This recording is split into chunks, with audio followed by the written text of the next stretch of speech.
Redditors that worked with the dating company Tinder, Bumble, Hinge, etc.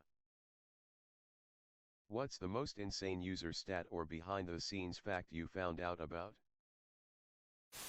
I have a friend who works for, I wanna say Tinder. Anyway, the company isn't important. What is important is that her entire job is to remove inappropriate images. Her job is to look at dick pics all day. 5 days a week. That's all.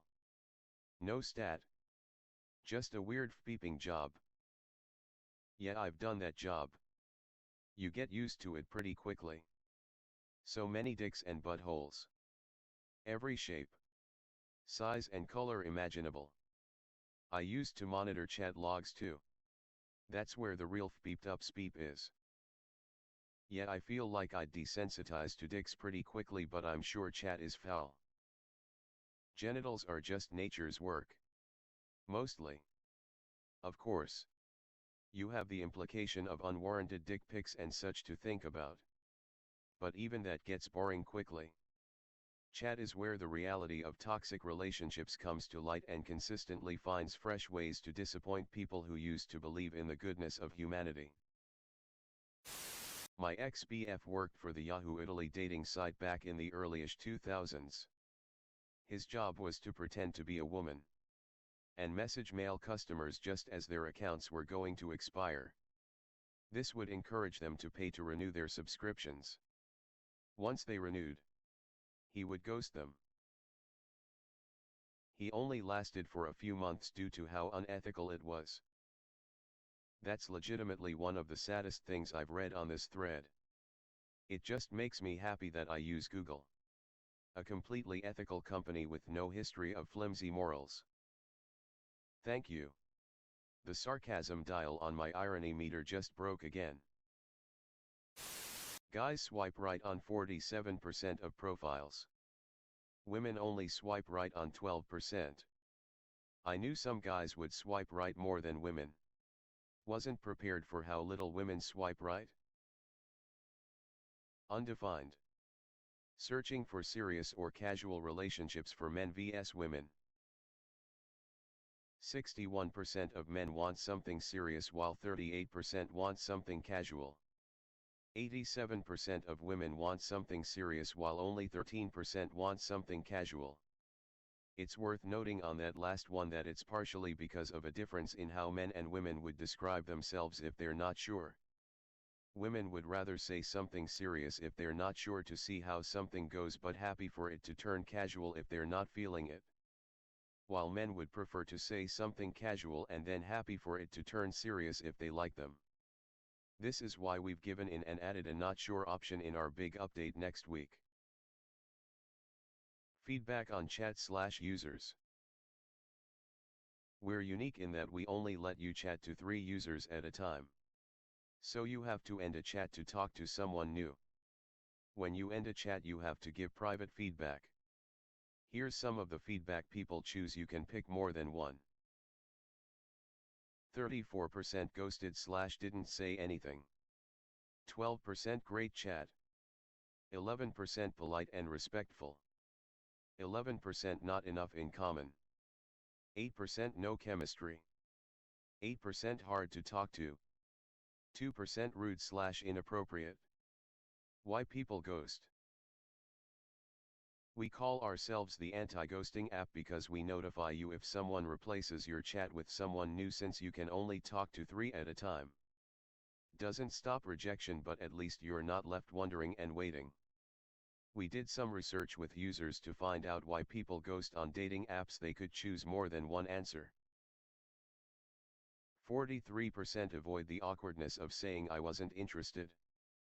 37% they said/did something I didn't like. 36% was too busy and then it was too late. 32% couldn't be bothered to keep replying. 28% I forgot to reply. 25% couldn't think of a reply. 23% too many other people to respond to. 22% I've never ghosted anyone. 6% other. Source: I'm the founder of a dating app. Edit 2. Thanks for all the awards. Support and kind words. Seriously means a lot. Have tried to answer as many questions as I can and might even do a proper AMA when we launch our big update next week if there's interest. I found this out when I mentioned that I already hit my limit on right swipes by 11 a.m. The female friends I was with at the time looked confused, so I asked what was up.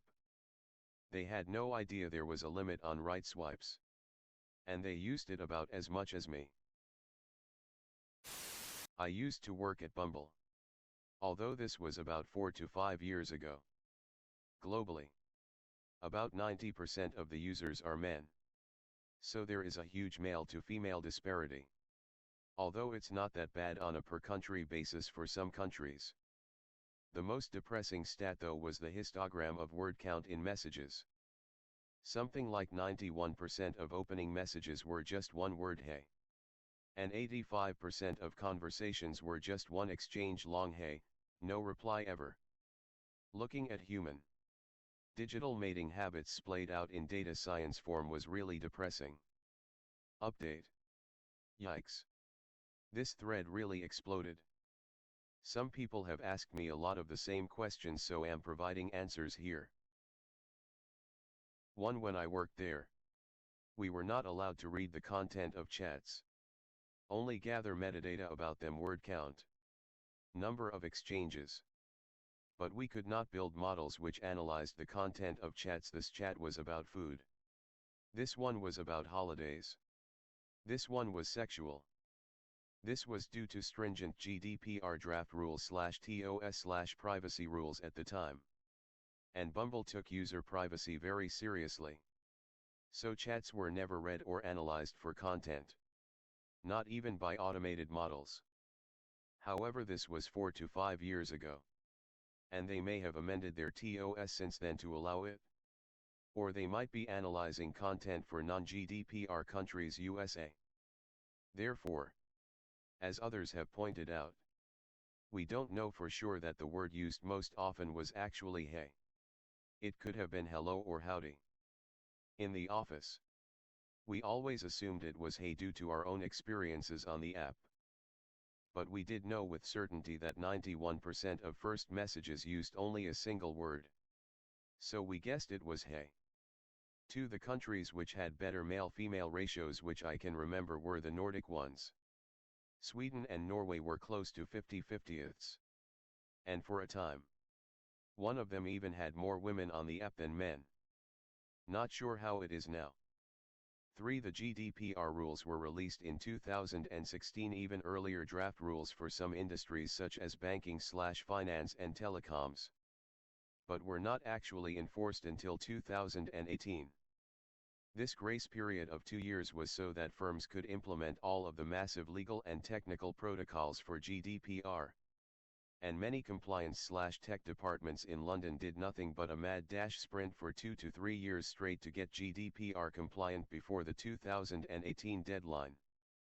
As such, Bumble was already GDPR compliant, at least in terms of user chats. Don't know about other aspects well before 2018, as I said. They took user privacy seriously. Even before GDPR.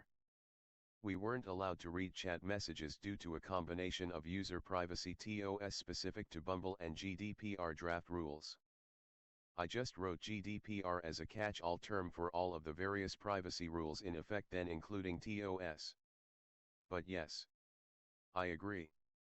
The rules were not enforced yet. I apologize that I wasn't specific.